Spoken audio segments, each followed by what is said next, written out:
Señores participantes, muy buenas tardes. A nombre de la universidad, de su editorial universitaria, les damos la bienvenida esta tarde a la Feria del Libro Pedro Ruiz Gallo 2020. Continuando con las ponencias, damos la bienvenida esta tarde al doctor Beder Bocanegra y al profesor Carlitos Horna. Vamos a empezar las ponencias de esta tarde con el doctor Beder Bocanegra Vilcamango. Beder Bocanegra Vilcamango nació el 21 de junio de 1968. Se graduó en la Universidad Nacional de Cajamarca.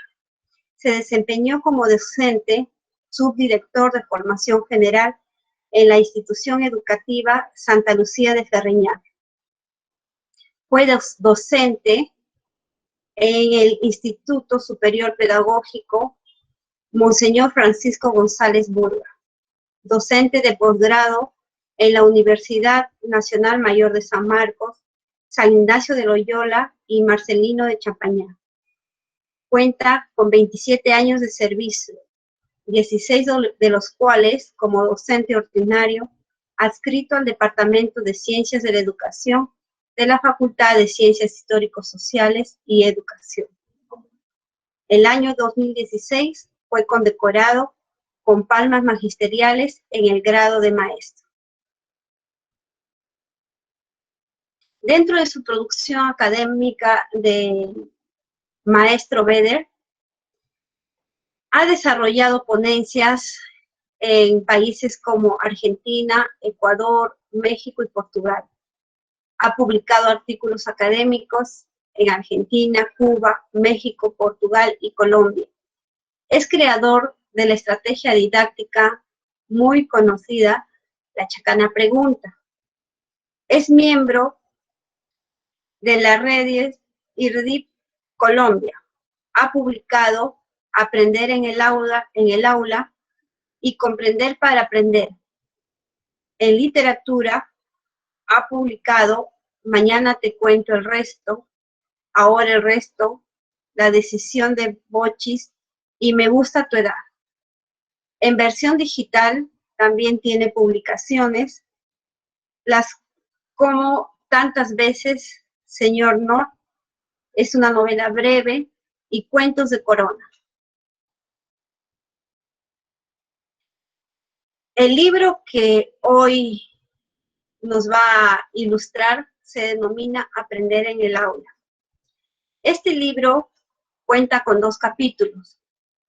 El primer capítulo analiza una serie de estrategias de enseñanza considerando los organizadores visuales en el aula. El segundo capítulo resalta las estrategias de evaluación con el enfoque socializador, idea que se desarrolló como proyecto nacional de innovación con auspicio del Ministerio de Educación.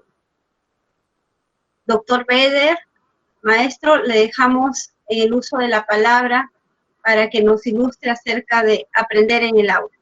Bienvenido. Gracias, Karin. Y bueno, vamos a empezar minutos que se nos ha otorgado, agradeciendo la concurrencia y la participación de nuestros asistentes. Efectivamente, como lo manifestaste en este escenario, el libro que se ha escrito es producto de la investigación de por lo menos 2 años. En aquel entonces yo me desempeñaba todavía como docente de colegio, ¿no? A raíz de una creación institucional, y pude darme cuenta ahí de que muchos organizadores visuales ayudaban estrictamente a la creación. Justamente por eso es que el primer capítulo del libro tiene ese antecedente. No obstante, manifestar que el segundo capítulo se centra en la evaluación socializadora. Esta idea de evaluación socializadora tiene su origen hacia el año 2000, espacio académico que me brindó ser ganador de un premio nacional de innovaciones. Entonces, se han juntado dos espacios interesantes aquí para dar a entender cuál es la importancia que tienen las estrategias didácticas, pero a nivel o en el contexto de los organizadores visuales, ¿no? Organizadores visuales. Curiosamente, este ejercicio de aquel entonces, hasta el año pasado, me ha llevado a seguir con el análisis, y producto de ello es que se logra la chacana pregunta. Y eso lo diré más adelante. El libro es muy pequeño, es breve, tiene aproximadamente 160 páginas. El interior tiene ilustraciones en dos colores solamente, en un formato especial. Y tiene, curiosamente, solamente dos capítulos, ¿no? Dos capítulos. En el primero se discuten 12 estrategias basadas en los organizadores visuales. Este primer capítulo tiene como insumo contundente el aporte que hace Frida Díaz Barriga Arceo, la mexicana que ha escrito un libro enorme sobre estos procedimientos, pero que en su análisis, al menos el análisis que yo realicé durante el tiempo de la investigación, ninguno de ellos tiene que ver con la creación de conocimiento. Todos ellos buscan que los participantes sistematicen, organicen, ordenen información, incluyendo desde el organizador que se creó en 1986, que se llama CQA, que es estrictamente para la comprensión de lectura. Los demás tienen tienen propósitos variados, muy variados, muy variados. En esta parte de la estrategia, en esta parte del capítulo que se manifiesta, se hace un seguimiento, cómo es que los estudiantes reaccionan a los organizadores visuales. Se han recogido testimonios de algunos colegios también, porque hay docentes que participaron de la investigación y sus reportes nos alcanzaron. ¿Ya? Entre ellos el colegio Tello Rojas, el colegio Inmaculada, el colegio Eduard Deming en aquel entonces, y todos han contribuido a darle un contexto, digamos, especial a los organizadores visuales. Y juzgamos ahí su naturaleza, su constitución, su característica, para qué sirve, ¿no? O en su defecto, ¿cuáles son los requisitos, por ejemplo, o las condiciones que se necesitan para utilizar, por ejemplo, la cruz categorial o espina de Ishikawa?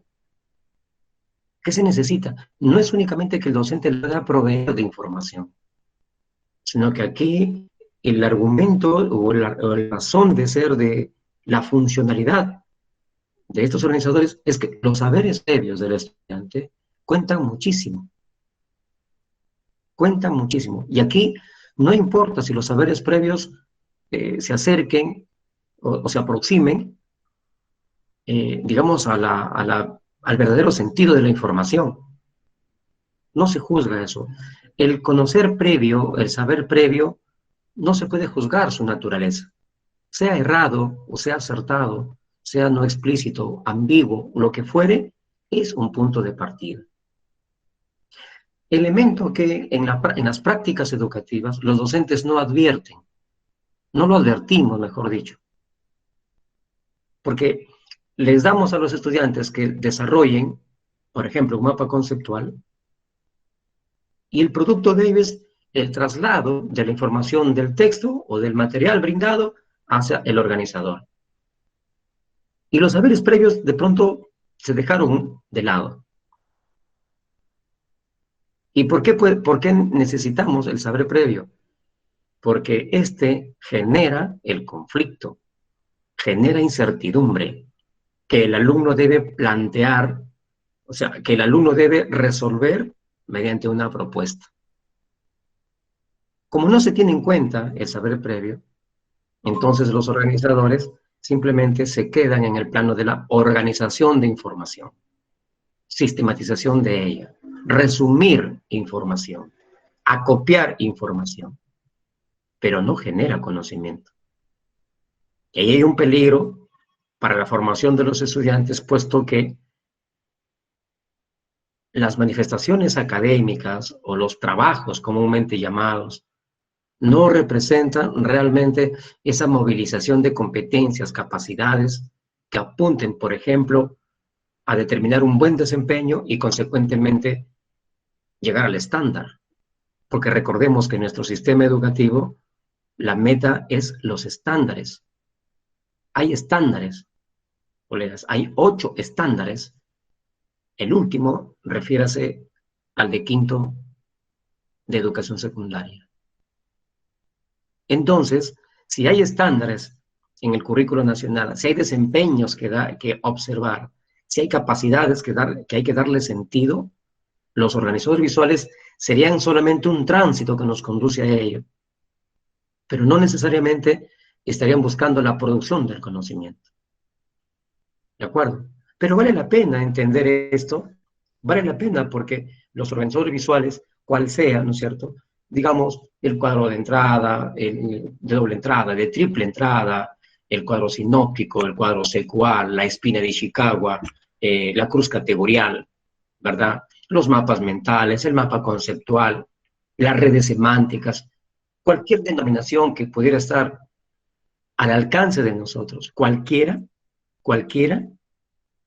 ¿no? Y lejos del propósito de la creación del conocimiento, está el hecho de que el estudiante aprende a organizar información, a jerarquizar información. Y eso como consecuencia del análisis y la síntesis. ¿Se dan cuenta? Y también como consecuencia de la capacidad de discriminación de ideas, que es algo que a nosotros todavía nos inquieta. Y cuando digo nosotros me refiero al magisterio peruano, al sistema peruano. Entonces, este primer capítulo como que se centra un poco en las estrategias de enseñanza, como que le hemos dado la hegemonía, el espacio académico al maestro, para que se empodere o pueda reconocer cuál es el papel que le corresponde en este escenario. ¿De acuerdo? ¿Cuál sería el rol que le corresponde al maestro al utilizar estos organizadores visuales? Y aquí quiero cerrar esta primera idea con el hecho de que, ¿por qué el título, verdad? ¿Por qué aprender en el aula? Participantes, alumnos, compañeros, colegas. Porque el aula se ha hecho para aprender. El aula tal vez no se haya hecho para la hegemonía del maestro y que este maestro se la pase hablando y hablando como estamos acostumbrados. Yo me la paso hablando, sí, porque los estudiantes no siempre nos preguntan, no siempre nos cuestionan. Es un tema que hoy se puede discutir mucho cuando estamos frente al Meet o frente a una pantalla. Y a veces suelo decir en broma, entramos a la sesión de espiritismo, porque el maestro habla lo suficiente y espera también la respuesta del estudiante. ¿Se dan cuenta? Entonces, aprender en el aula significa aprender, pero realmente en el colegio. El aula se convierte en ese espacio y que nos conduzca realmente a esa experiencia de aprendizaje, Y yo soy de aquellos que piensan que la escuela es la escuela y la casa es la casa. No puede haber invasión de espacios. Voy a la escuela para aprender. Me dan la tarea y debo resolver la tarea. Y en la casa es para otras cosas.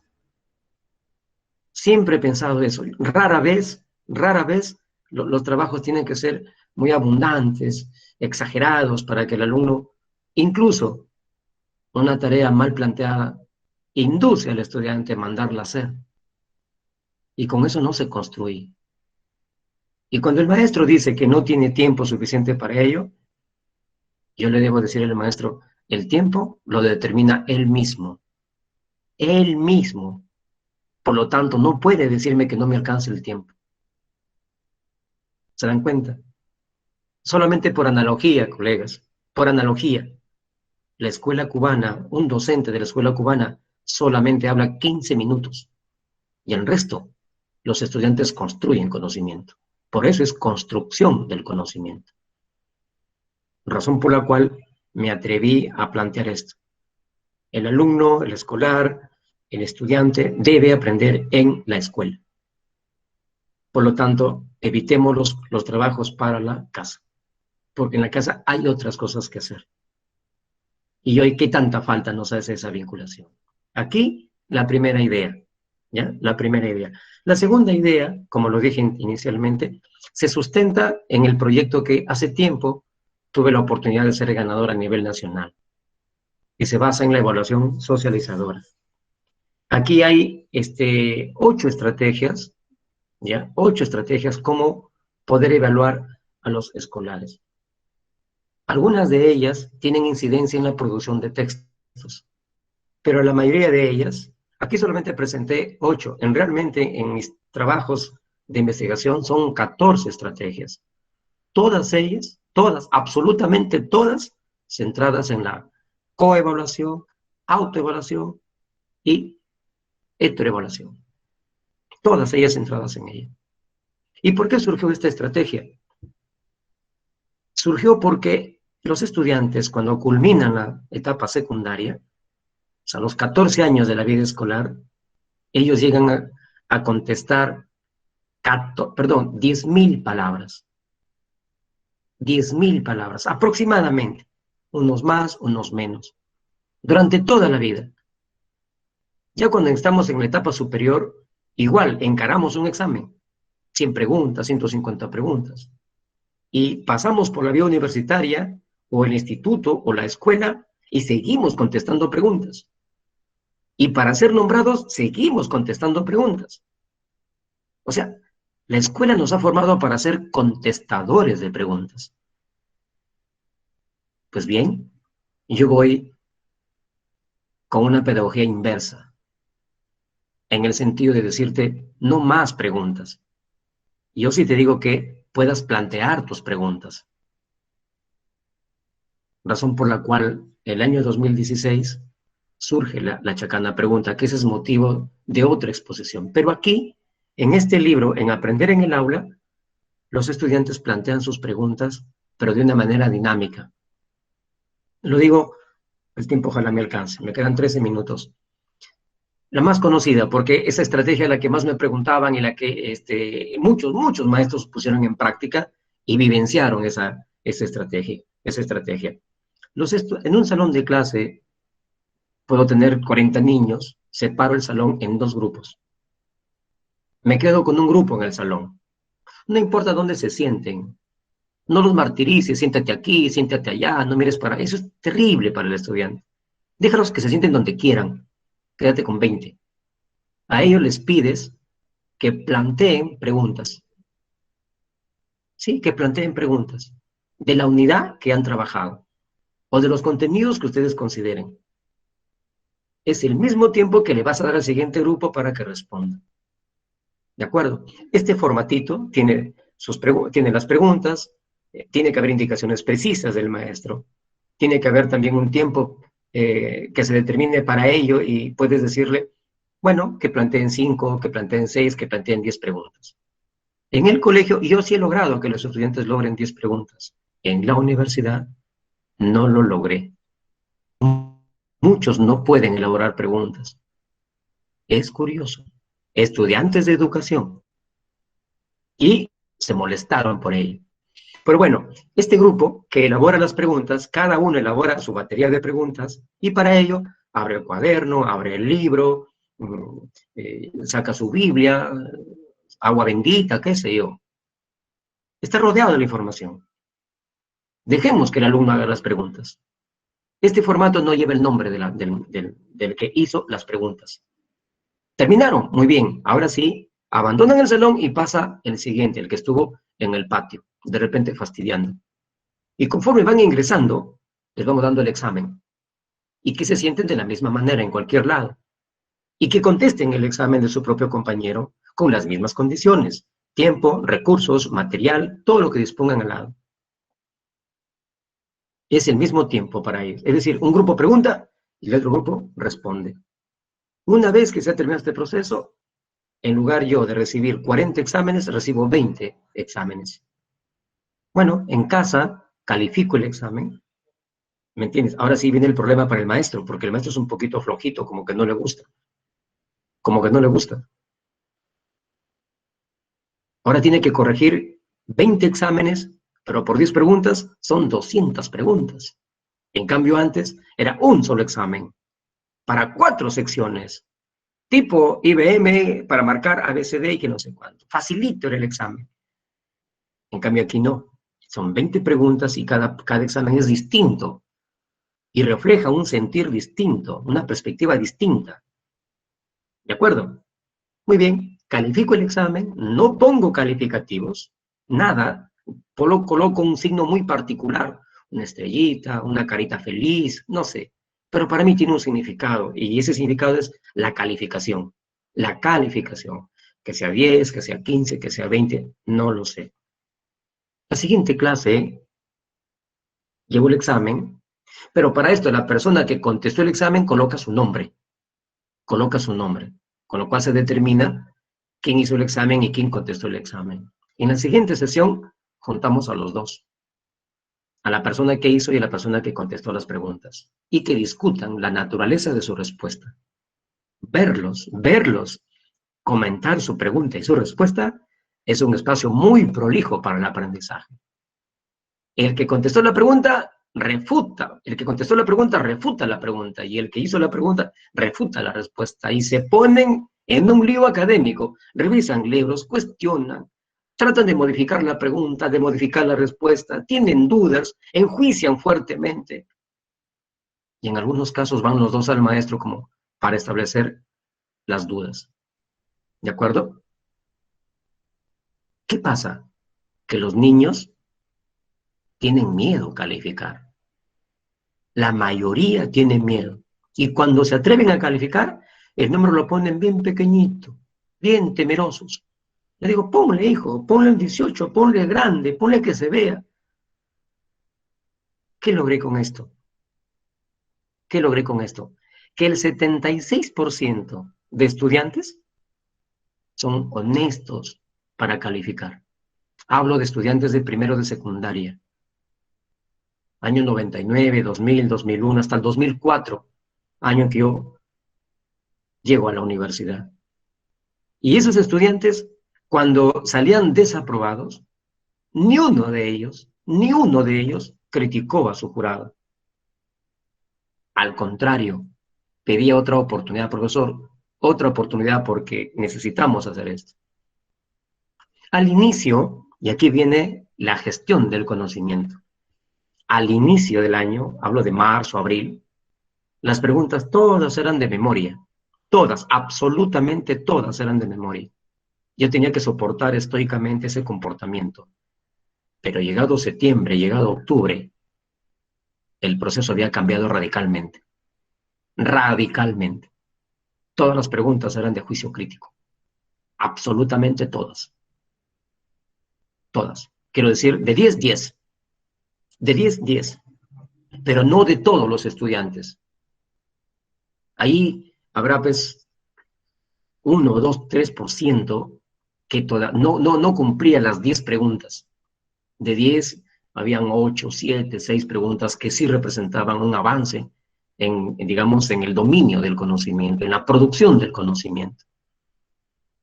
Terminábamos el año con los estudiantes y era pues un regocijo porque eran niños más comentaristas, más críticos, más habladores, pero gracias a la evaluación.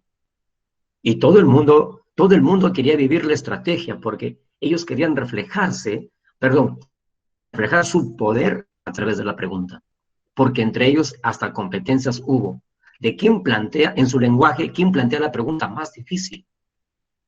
Sin ver, los estudiantes leían más para sacar más preguntas, y preguntas, como se dice comúnmente, más rebuscadas. Así era el asunto. Así fue, digamos, cómo es que surgió este trabajo, y que hoy se ve planteado aquí en el libro Aprender en el Aula, en el segundo capítulo. ¿De acuerdo? Por lo tanto, a manera de conclusión, me quedan 5 minutos todavía, El aula debe ser un gran laboratorio para el aprendizaje. Debe ser el espacio para desmitificar la escuela y entender que el maestro no tiene la hegemonía. No debe tener la hegemonía. El protagonismo es del estudiante. Y hay que darle espacio para que se sienta que aprende, y que aprende a través de retos, aprende a través de acciones que probablemente le cueste entender, pero que con el tiempo su aprendizaje va a ser muy significativo para él, muy significativo. Desde este espacio que nos ha brindado la universidad, bueno, manifestarles pues, digamos, el agradecimiento por brindarnos esta oportunidad y que nosotros tengamos que decir brevemente las ideas que tenemos de los libros o las ideas que tenemos al presentar o al escribir un libro. La universidad tiene ese rol, y el maestro también. El maestro no puede ser solamente aquella persona que movilice la repetición del conocimiento. No. Debe buscar que el estudiante produzca conocimiento, genere conocimiento. Necesita hacer ese ejercicio. Caso contrario, no habremos trascendido en la escuela. Y el estudiante nos recordará sencillamente como aquel fusible que le ha permitido acercarse a la información, sabiendo, colegas, sabiendo que en la internet está todo. Está todo. ¿De acuerdo? Bien, yo les agradezco por esta atención. Sé que son 30 minutos, me quedan 3, pero doy por concluida la presentación, las 2 ideas planteadas en el texto, ¿no? Y que espero les haya gustado, espero hayan vivido esta experiencia brevísima del libro Aprender en el Aula. Muchas gracias. Muy amable, profesor. Los oyentes nos escriben un par de preguntitas. Me gustaría contestarlas. Dice la señorita María Vázquez: ¿qué pasa si los alumnos saben cómo trabaja el profesor y entre ellos se pasan las preguntas y respuestas? El día de hoy los alumnos son muy vivos. Ella nos dice eso. ¿Cuál es la sugerencia, doctor? No pasaría nada, puesto que si el docente es estratégico, didáctico, es bueno que lo emule. Y es bueno que el docente advierta que se han copiado, advierta que hay un desliz por ahí, y él puede, digamos, reorientar ese proceso. Yo no le veo ningún prejuicio al respecto, ¿no? Y es más, creo que es una oportunidad para el maestro identificar los estilos de aprendizaje o las formas de aprender de los niños, ¿no? Yo pienso que por ahí no sería nada reprochable, Karim. Muy bien, profesor, gracias. En la segunda interrogante nos dice: ¿cuál es el organizador visual que se debe utilizar para crear literatura? Creatividad verbal, me imagino que funciona esa interrogante. Sí. Miren, todos los organizadores visuales, por su naturaleza, son sintéticos. Yo he visto un mapa conceptual de 20 páginas. Es una hoja. Por lo tanto, no me permitiría para nada, digamos, llegar a hacer literatura o a la creatividad. Aquí sí, permítame, por favor, y lo digo con mucha seguridad y con mucho argumento, que no es el motivo de esta exposición, pero mi creación, que es la Chacana Pregunta, sí te conduce a eso, a la creación del conocimiento. Crear 9 preguntas en la Chacana Pregunta, aunque sea redundante, genera muchísimo conocimiento. Yo tengo una evidencia en los colegios, en los estudiantes de FASEA, que están escribiendo un artículo, y les puse como parámetro 3.000 palabras, y ellos hoy día me han dicho: profesor, da para más. Da para más. ¿Y por qué les puse 3.000? Porque no siempre los estudiantes escriben. Y tuve temor de que yo nuevamente fracase al pedirles 5.000, 6.000 como antes, y esta vez no tienen límite para escribir. Yo sí me atrevo a decir, y no por mí, porque ellos lo han descubierto a través de la Chacana Pregunta, porque les permite redactar. Y yo no sé, tengo que ser honesto, si eso me conduce a hacer literatura académica, científica, perdón, literatura en sí misma. Lo que sí estoy seguro que sí te conduce a producir textos, información académica. Eso sí.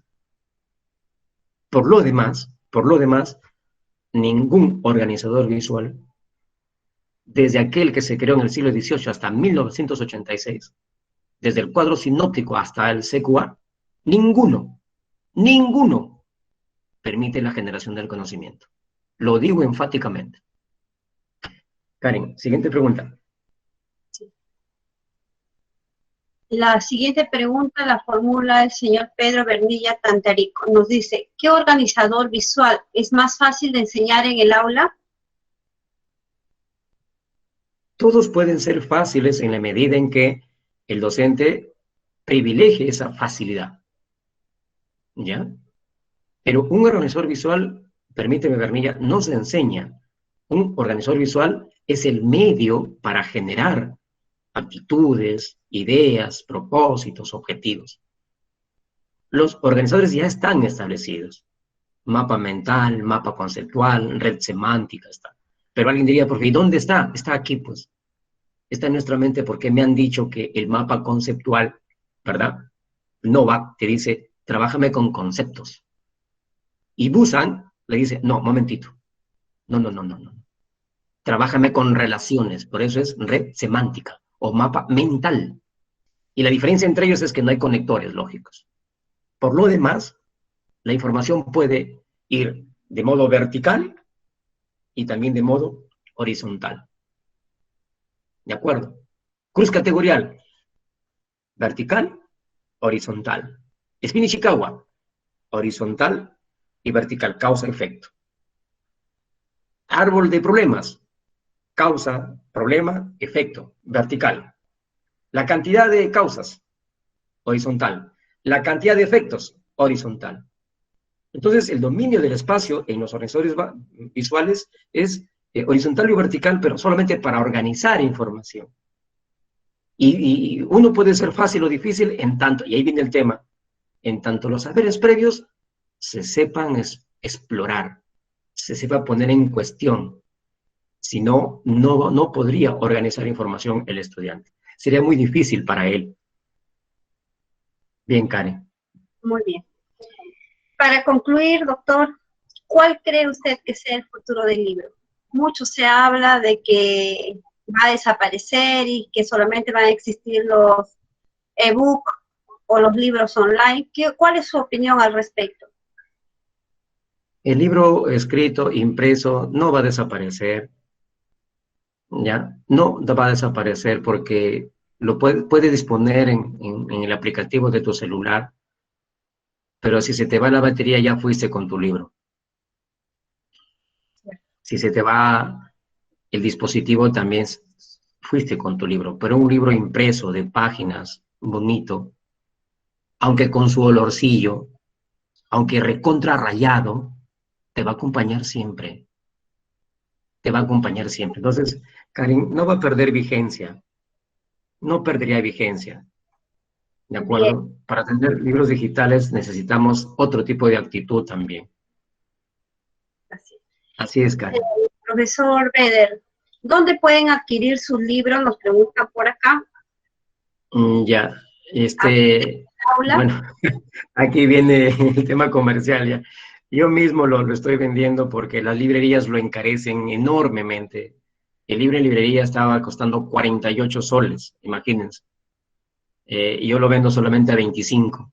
Entonces yo mismo, los que me conocen, tienen contacto conmigo vía Listo. WhatsApp. Sí, ahí podemos coordinar. Yo también haré llegar entonces su correo y su teléfono al respecto.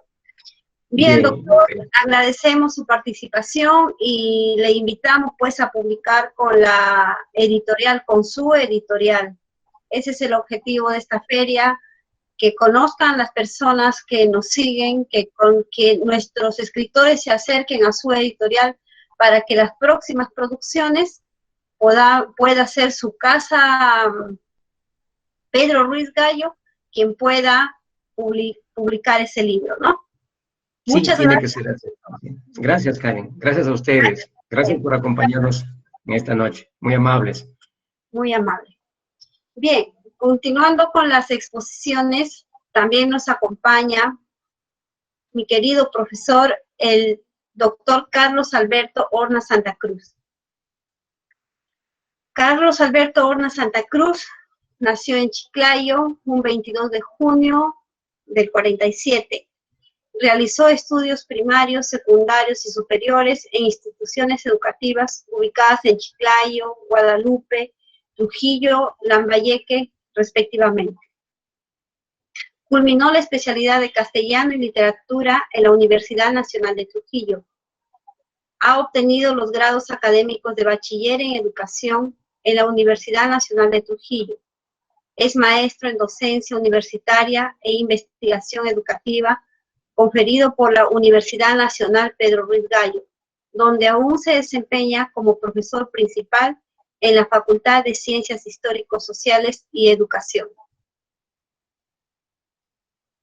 Dentro de su producción académica tenemos monografías, la motivación en la onomástica de vehículos que transitan en el departamento de Amazonas, publicado en el 2007, en Cajamarca 2006 y Lambayeque 2005.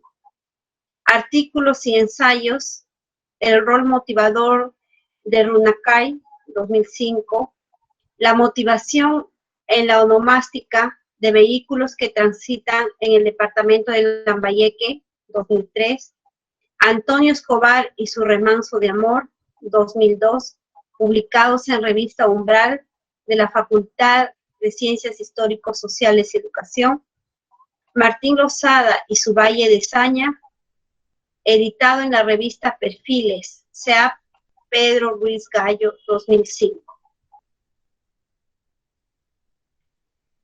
El libro que nos va a presentar el día de hoy el maestro se denomina Azucaradas. Azucaradas es un libro que designa la selección de relatos con poesía popular insertada, discursos académicos, artículos periodísticos y científicos, ensayos, entre otros, donde la realidad y la ficción han sido tratados con el humor que se desliza a través de diversos personajes. Bienvenido, profesor Carlos Horna. Le cedo el uso de la palabra. Muchas gracias, amiga Karen del Rosario Aguayo Mata, jefa de la Oficina de Distribución y Comercialización de la editorial universitaria. Bien, yo quisiera señalar, después de saludar, que voy a proyectar algunas diapositivas.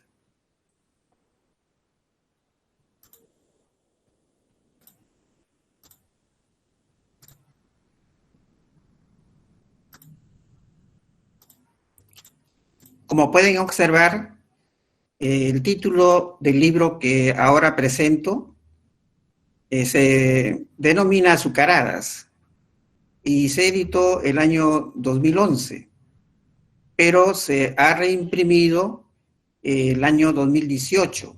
Es su primera reimpresión. El porqué del título.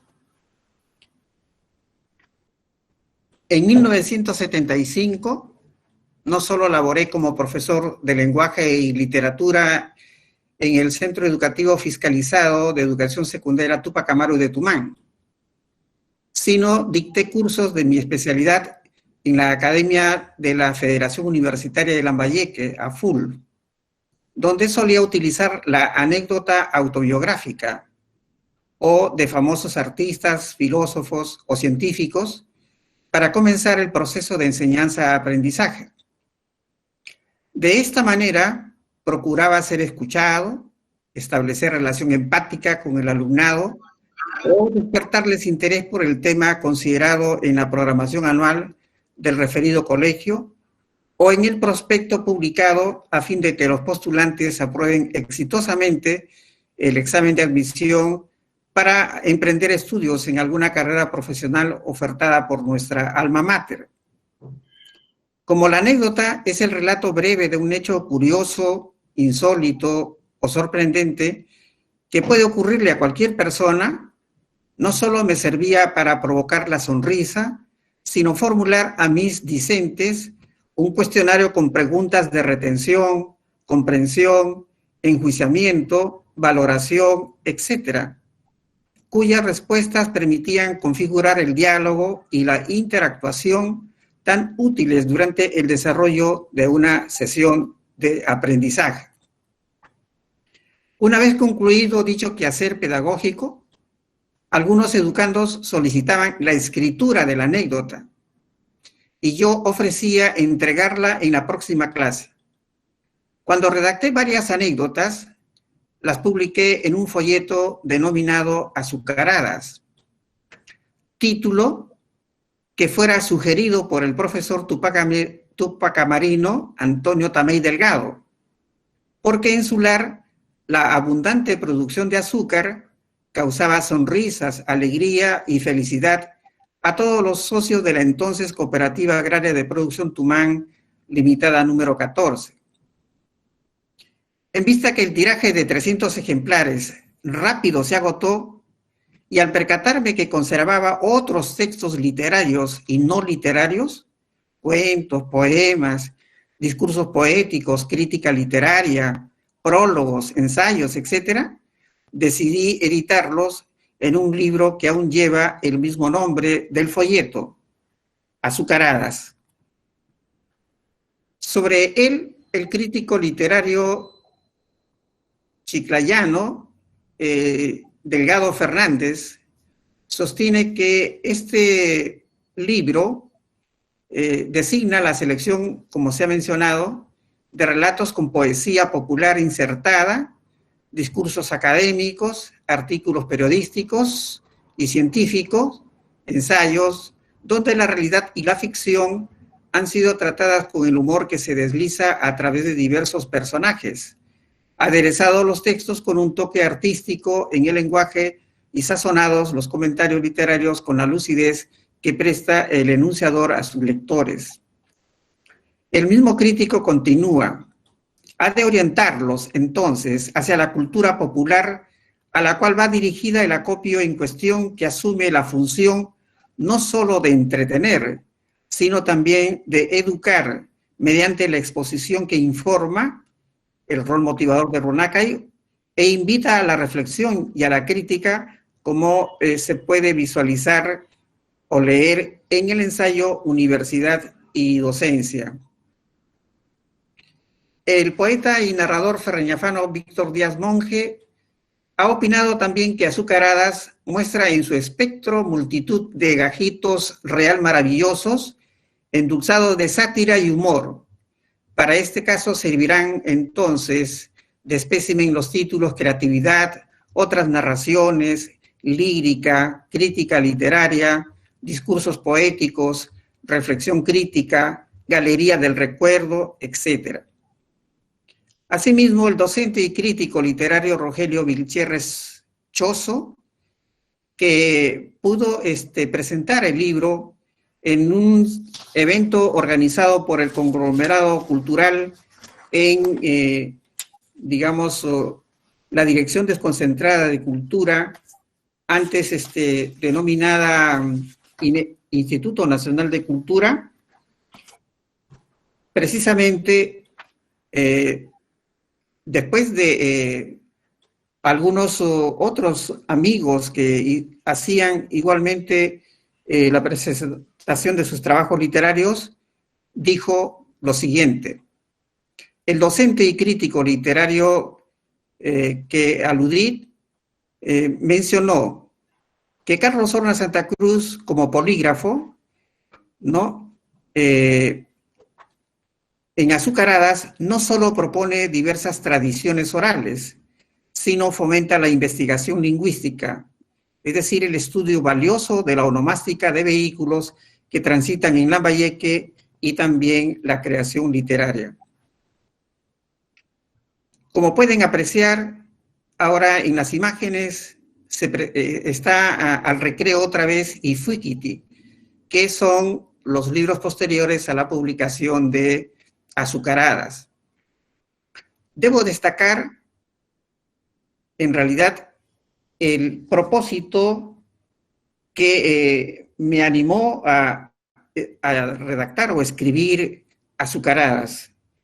Así como se señala en, digamos, otro documento que también se pudo redactar con ocasión de la presentación de este libro en la tercera feria del libro regional El Placer de Leer, organizado por la institución educativa 27 de diciembre de Lambayeque. Al final se dijo que Horna Santa Cruz desde el inicio se considera como autor de breves narraciones, poesías, prólogos, discursos poéticos, reflexiones críticas, comentarios.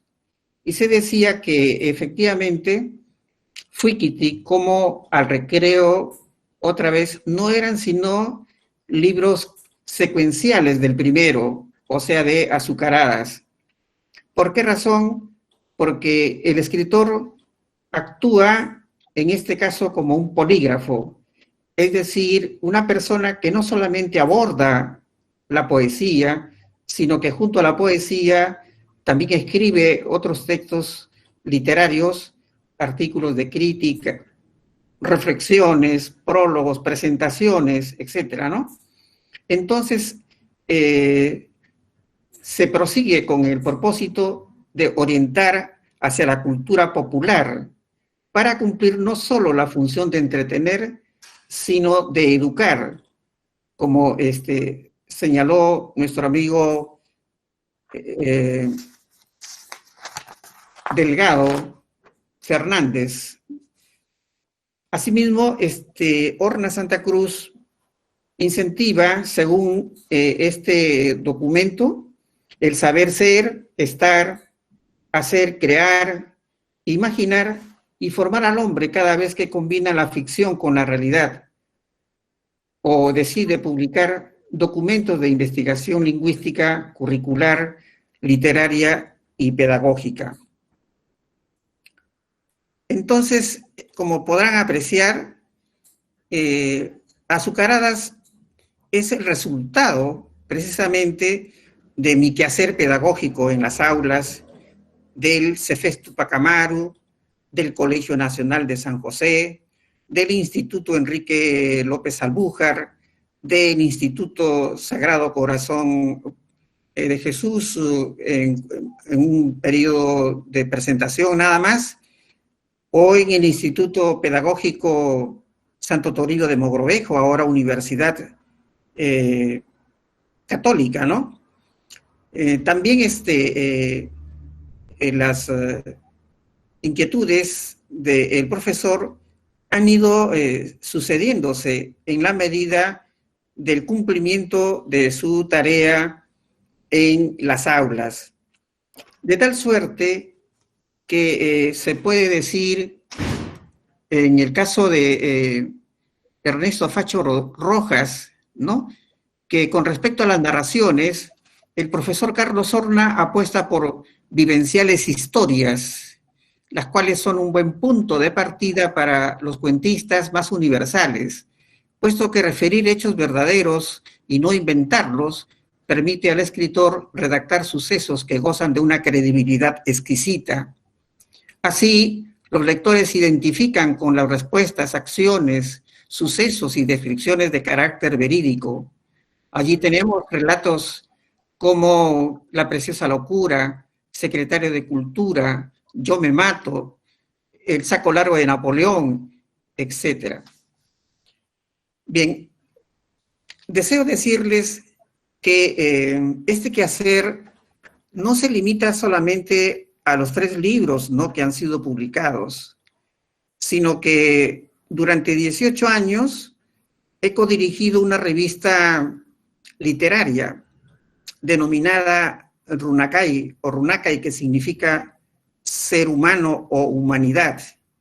Entonces, el 19 de octubre del año 2017, se realizó una exposición en el Palacio Municipal de Chiclayo, donde se presentaron precisamente las revistas que se editaron, así como las separatas que se publicaron con autoría de escritores no solamente locales, regionales, sino también internacionales.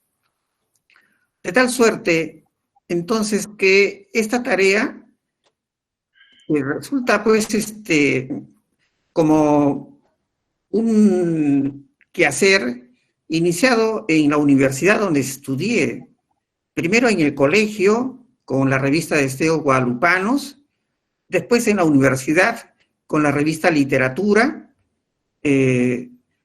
igualmente con los libros que hemos mencionado, ¿no?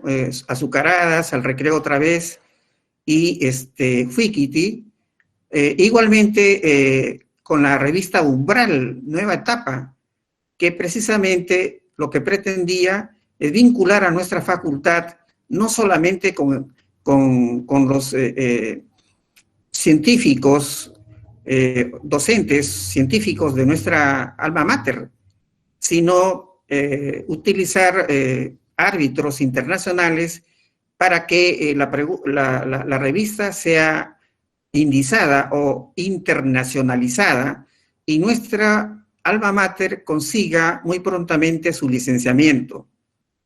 Esa labor en determinado momento ha sido recogida por el profesor Milton Manayay Tafur. Él también ha editado 2 números más de Umbral Nueva Etapa, y lo que se requiere ahora es darle continuidad, ¿no? Para que la universidad indudablemente reúna los requisitos para su licenciamiento.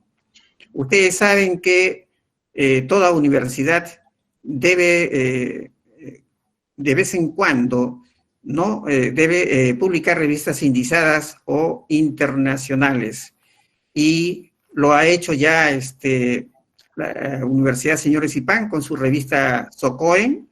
A mí me tocó precisamente presentar su 6º número en la misma universidad. Se edita de manera perenne, Jarchas, que es un libro que da efectivamente a saber sobre el quehacer cultural, literario y artístico de la zona.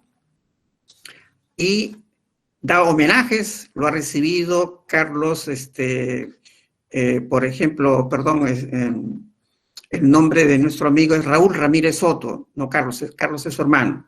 Raúl Ramírez Soto, también nuestro queridísimo profesor y amigo Andrés Díaz Núñez, entre otros escritores que han dado bastante prestigio a la publicación de décimas, por ejemplo, de novelas, de cuentos, de artículos periodísticos, etc. Entonces, debo decirles que el gusto por la literatura empezó desde secundaria, y fue precisamente el profesor Jorge Díaz Herrera a quien le dimos un homenaje el año 2017 en la ciudad de Trujillo, ¿no? La promoción José María Arguedas le dio un homenaje a quien es autor de 42 libros y que, como digo, fue mi profesor en secundaria, también en la Universidad Nacional de Trujillo, y posteriormente he podido reunir su producción en un trabajo titulado Aproximación a la vida y obra de Jorge Díaz Herrera. Si alguno no conoce estos datos, les diré que él es Premio Nacional de Literatura José María Eguren, y que su temática generalmente es una literatura orientada a los niños. Posteriormente ha escrito también excelentes novelas, de tal manera que tiene una producción muy significativa. Esto Esto es lo que quería transmitirles a propósito de Azucaradas. Es una secuencia, entonces, de todos esos escritos, de repente de todos esos géneros, ¿no?, que yo había practicado en revistas digamos, el entorno universitario, o de repente de el entorno también familiar. Azucaradas, entonces, merece, pues, como dice algunos comentaristas, merece ser utilizado por los estudiantes del nivel secundario y del nivel universitario, porque en la universidad se estudian los textos literarios y no literarios, y entre los precisamente no literarios están los textos expositivos y argumentativos, pero entre los literarios se encuentran pues los textos descriptivos y narrativos, y esa labor todavía continúa, no sabemos todavía hasta cuándo. Quiero, al finalizar esta exposición, agradecer a los organizadores de este hermoso evento, ¿no?, que ha podido o permitido que algunos docentes luisgalinos den no solamente sus datos biográficos, sino también se conozca su producción académica y las características y el núcleo temático del libro que han elegido. Como en mi caso, elegí Azucaradas. De tal manera, entonces, que esto es de mucho conocimiento o de mucho interés para los estudiantes que se están formando para obtener o lograr una profesión en nuestra alma mater.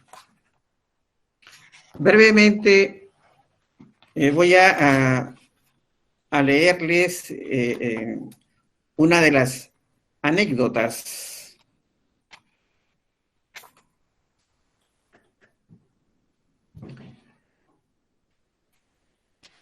Una mujer sufría fuertes dolores de estómago. Su cónyuge decide llevarla al médico para que éste diagnostique el malestar.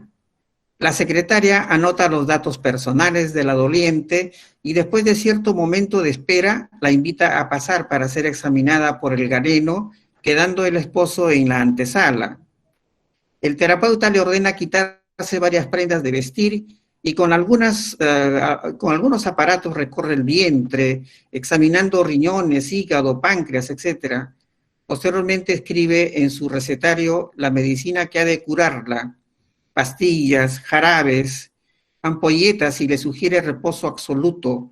Como la señora desea porfiadamente conocer el nombre de su enfermedad, el doctor le declara: señora, lo que usted tiene es gastroenteritis veriforme.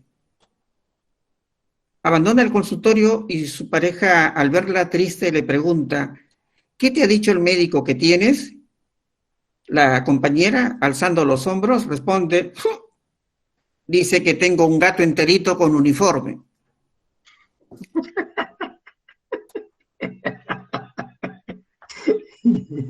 ¿Qué color es el gato, doctor?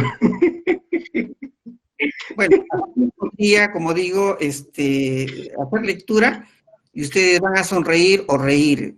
Ese era el propósito de utilizar la anécdota al comienzo de una clase, para despertar el interés, para motivar a los estudiantes, para que ellos presten atención a la sesión de aprendizaje y para que el profesor, utilizando un tono dialógico entre pregunta y respuesta, se configure precisamente el diálogo o la conversación.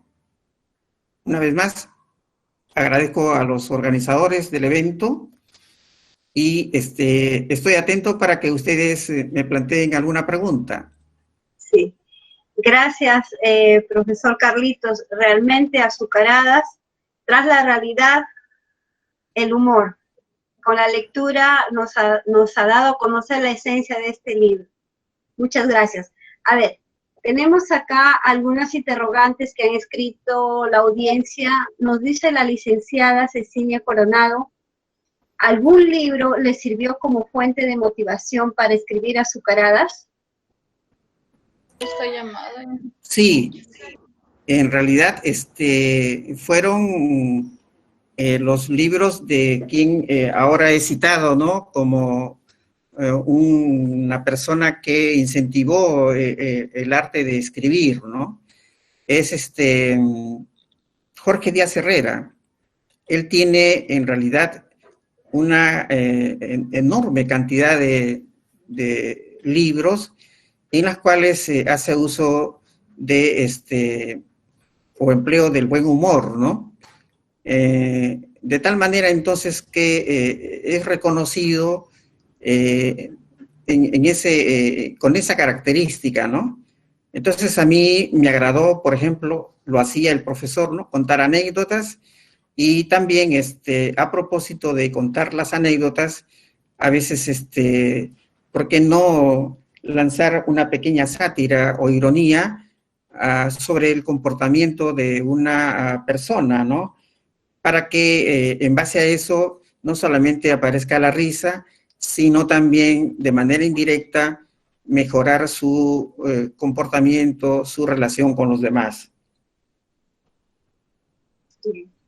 Hay una segunda interrogante, dice, ¿nos puede ilustrar un poquito sobre su libro Antonio Escobar y su remanso de amor, así como su libro Huiquiti? Llama mucho la atención el nombre.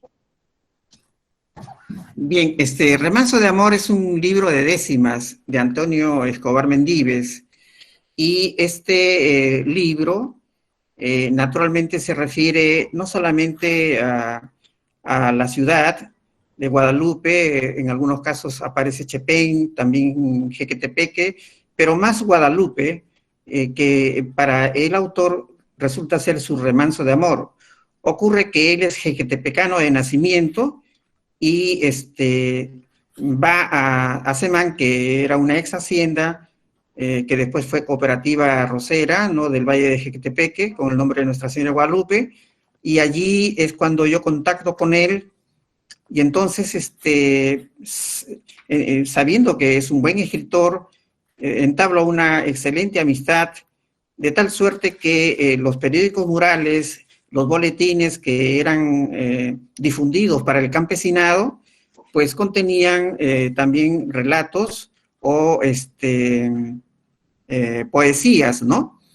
Y entonces esos relatos y esas poesías, como les digo, generaron o gestaron la revista Runacay, o Runacay.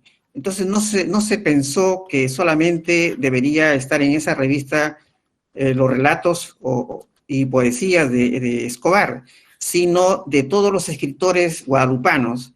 Pero después la iniciativa se proyectó hacia los escritores, no solamente de Guadalupe, sino de la provincia de Pacasmayo, luego del Departamento de la Libertad, luego fue una revista nacional e internacional, de tal suerte que allí aparecían los escritos generalmente de autores inéditos, personas que por su problema económico no tenían, digamos, la oportunidad de publicar.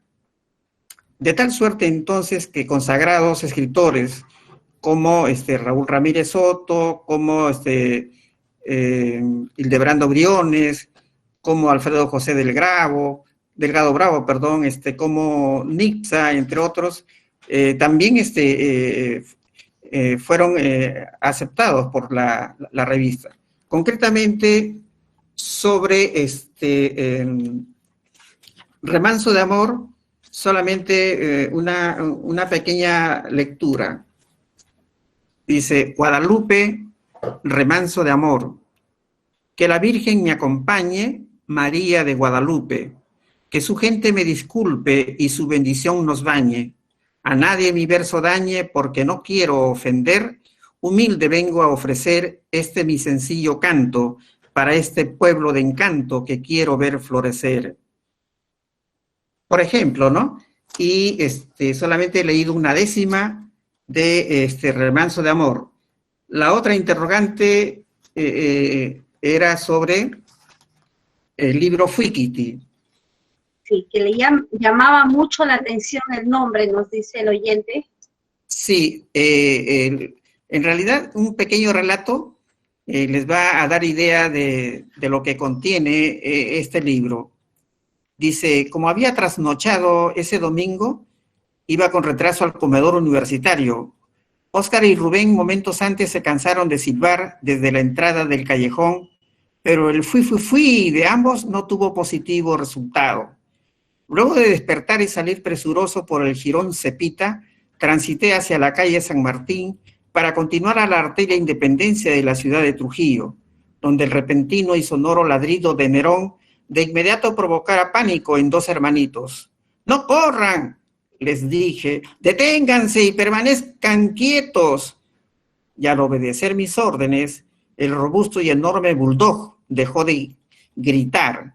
Enseguida exhorté a los pequeños que siempre deben recordar este certero refrán: perro que ladra, no muerde. ¿Me han escuchado? Sí, señor, respondieron. El amo de Nerón, así se llamaba el bulldog, asomó preocupado, pidió disculpas y presto lo condujo a su morada. Yo retomé la ruta y, complacido de haber aplicado la sabiduría popular, ingresé al refectorio estudiantil de la Casa de Bolívar y Sánchez Carrión para ingerir alimentos.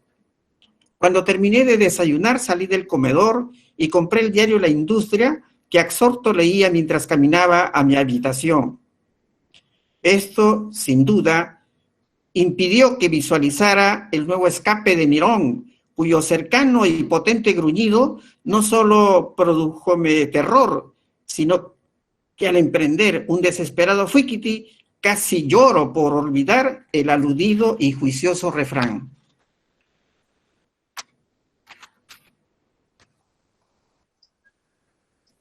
Gracias,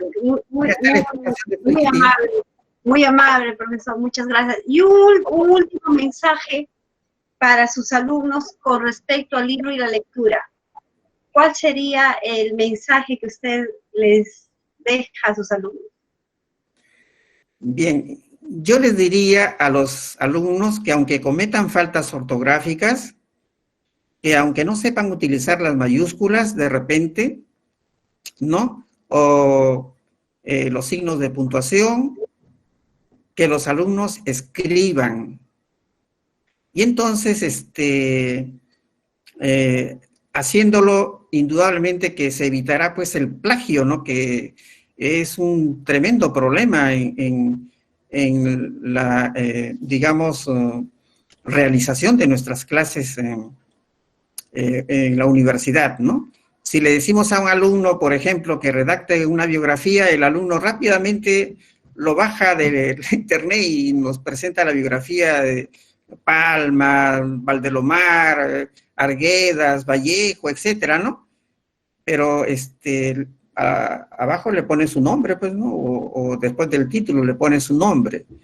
Entonces, lo que quisiéramos, así como ese texto, ¿no? Que puede ser periodístico, que puede ser una anécdota, por ejemplo, ¿no? Que sea propia, ¿no? Que escriba entonces sus anécdotas autobiográficas, que luego después, noticias, por ejemplo, entrevistas, reportajes, reseñas, comentarios, etcétera, que todos los documentos que se le asigna, que por favor los escriban, porque la única manera de aprender a escribir es escribiendo, no hay otra forma, es la constancia, es la persistencia, la que al final pues va a configurar el estilo que cada uno de ellos podrá conseguir o lograr. Bien, muy amable, profesor Carlitos. Y aunque nos hemos pasado unos minutos, ha sido hoy un día inolvidable. Muchísimas gracias a mis maestros, señores ponentes, Beder Bocanegra, profesor Carlitos Horna. Muchas gracias, excelentes ponencias. Como siempre, ha brillado su intelecto, su sensibilidad. El equipo editorial está muy agradecido por su apoyo y, como a todos nuestros docentes, les invitamos a publicar con su editorial. Señores asistentes, tengan ustedes muy buenas noches, muy agradecidos también por su tiempo.